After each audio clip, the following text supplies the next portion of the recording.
What's going on, guys? So firstly, apologize. I'm a bit stuffy. I got sick this week. But on the good news about that, I hate getting sick, but it kept me inside. It kept me watching the tape. And it kept me kind of dialed in on these fights this week for UFC 326. So I'm feeling very sharp this week, and I'm feeling very good. Before we talk about UFC 326, which is an amazing card, by the way, let's talk about last week. I think we did pretty good. UFC Mexico City was probably one of the chalkier, hardest cards to bet on. Everyone online had a little bit of trouble. So I kind of went about it a different way. I made a cheat sheet. We picked the right favorites. Javier Reyes was a close fight. We picked the right one there. Santiago Luna, and we hit his prop, a KO or points, which brought it down to minus 155. Great prop to hit. I didn't think he was going to sub him. I knew it was risky.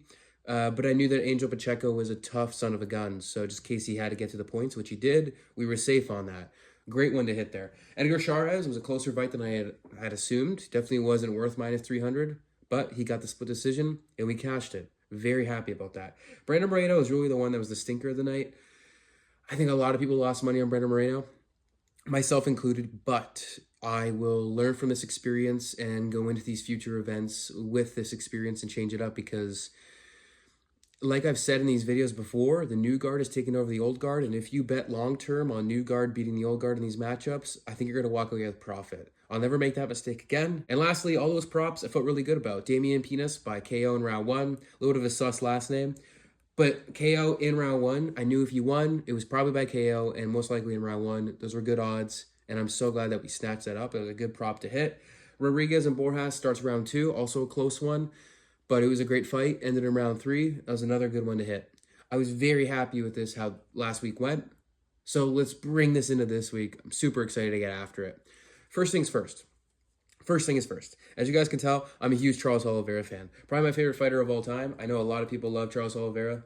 I mean, don't we all? The guy's a finish masterclass. Like, the guy will finish you on the feet. He'll finish you on the ground. Great fighter. So I'm not touching this main event because I get why Max Holloway is, first of all, a favorite. He's a rightful favorite. I think he might have more ways to win this fight. His volume is, and him at 155 is a problem. But I'm not going against my boy Charles. Like, if I'm going to be honest with you, I placed a bet that Charles wins this fight by decision at plus 1,000. But besides that, not touching it. I'm going to watch it as a fan. I'm super excited for this main event. Charles Oliveira is my homeboy, dude. I'm not betting against him. So whatever happens in the main event is whatever happens. I'm just excited to sit back and watch it. But to dive into this card, let's hit it with another cheat sheet. I had a good idea, and I have a nice layout hitting this week again. I got your hammer, Raul Rosas Jr. Very confident in him taking this fight over Rob Font. It's all about the takedown defense. I think Rob Font's got like a horrible takedown defense. It's not necessarily horrible, but he doesn't necessarily know what to do in the grappling. And when you're looking at him at 38, almost 39 years old, he's not going to improve in that. And Raul Rosas Jr. is improving very quick. He's a wrestler at heart, and all Raul Rosas has to do is just work on his striking, which I'm sure he's doing. Rob Font likes to throw straights, his 1-2s, an odd time of an uppercut. Those are his best attacks. All you got to do is watch the 1-2s, man. Shoot those takedowns. Raul Rosas, I think he gets it by decision. A lot of times these grappling scenarios get stalled out with Rob Font. So I got my prop at Raul Rosas. Win by decision at plus 135. I think that's pretty good odds. Moving on from the hammer. These are my favorites this week. First of all, Luke Fernandez. Guy is a monster. He will take people out on the feet, and don't get me wrong, he'll sub you too. And I could see it going longer, and maybe Bellato kind of hangs in there, and they go for a decision. So I'm being honest, just play him straight on the money line. Don't mess around with props too much on this. I can see it going all three ways, but Luke Fernandez wins this fight. Secondly, we got Dante Johnson. No surprise there. Cody Brundage is better than people think, but Dante Johnson is a great fighter. He's a marauder. He's going to come right at him, and I assume he's going to look for the quick finish. I don't think it's going to happen. As you can see on my props, I actually have the fight to start round 2. You can get that at even money, which is crazy. Brundage is tougher than people think, and as we seen in the last fight, Dante Johnson got stalled a little bit with Dumas in that grappling position. They were in that position for like 2 minutes, and it ended up going to round 2, and then Dante Johnson got the sub that way. Dante Johnson is patient. He's a smart fighter. He knows what he's doing, and I think someone with Brundage, that much experience, is going to hang in there a bit. So even if this goes to decision, in the weird case it does, you're covered. This fight starts round 2 at even money. It's good money. Third, I got Ji Young Lee. Now, Ji Young Lee is...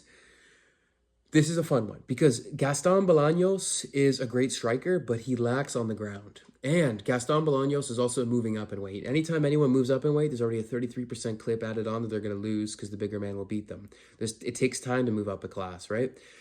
That's why I think Jiang Young Lee wins this fight. He also is a great fighter. He's a bit explosive. He's got good takedowns. He can win this on the scorecards. He's a tough son of a gun. He'll hang in there and he'll fight for your money. And I believe in him this week. So I got him mainly by decision, most likely, but I just have him straight money line. The last favorite is Caio Baralho. This co-main event is going to be fun. I'm a huge fan of RDR, so betting against him, you already know that I'm not very biased towards it. Caio Baralho is going to be better on the feet. He's going to be sharper. The guy mixes in his calf kicks well. He mixes in his grappling. His inside trips and clinch are great. Although I don't want him to clinch here because RDR is obviously tough in the clinch strikes. How I think Caio Baralho wins this fight is on my props here. I think he wins by decision. I think it's very good odds at plus money that he wins this by decision. RDR is tough. It's going to go 3 rounds. But Caio is going to outpoint him on the feet. I think it's very much going to be at range, throwing his jab in, doing what he's got to do. That's a fun one to hit. And last but not least, on my fun prop, I got Cody Garbrandt by decision. That's crazy odds. I think Cody Garbrandt can do it. His wrestling's in the back pocket. He's still a good fighter, and I don't think his opponent here is going to be levels above him. I think this is where we're going to see the truth about Cody Garbrandt and if he's still who he is. I can't wait. Let's make some money this week, guys. God bless. Let's go, Charles Oliveira.